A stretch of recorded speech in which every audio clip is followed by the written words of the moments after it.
bagaimana perjuangan dari Insinyur Soekarno, tentu yang menjadi sorotan adalah saat menjalani proses penahanan politik di penjara Banceng.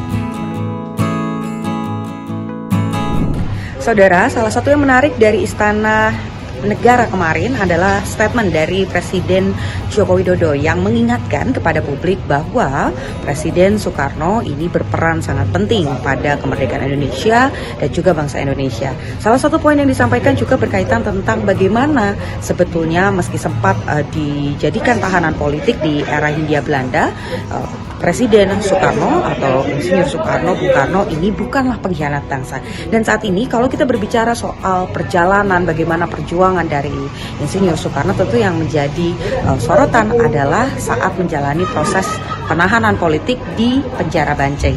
Seperti yang Anda saksikan saat ini, bagaimana di sini ditulis perjalanannya mulai dari penangkapan Insinyur Soekarno pada tahun 1929, kemudian juga di 1930 mulai disidang di Landrat Bandung gitu, dan juga yang lainnya.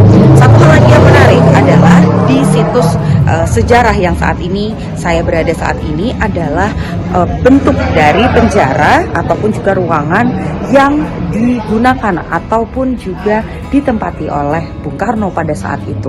Bisa Anda saksikan di ruangan yang tidak terlalu besar ini, Bung Karno menghabiskan waktu untuk membaca, berpikir, kemudian juga menulis poin-poin apa saja yang berkaitan dengan kenegaraan pada saat itu di barang-barang yang ia miliki dengan segala keterbatasannya, bisa dibungkus rokok, kemudian juga di daun ataupun juga kertas-kertas yang ada. Anda bisa lihat bagaimana ruangan yang kecil ini menjadi saksi bisu bagaimana kemudian Presiden Soekarno pada saat itu membangun nilai-nilai ataupun juga pemikiran-pemikiran tentang bagaimana kemerdekaan dari bangsa Indonesia saat itu.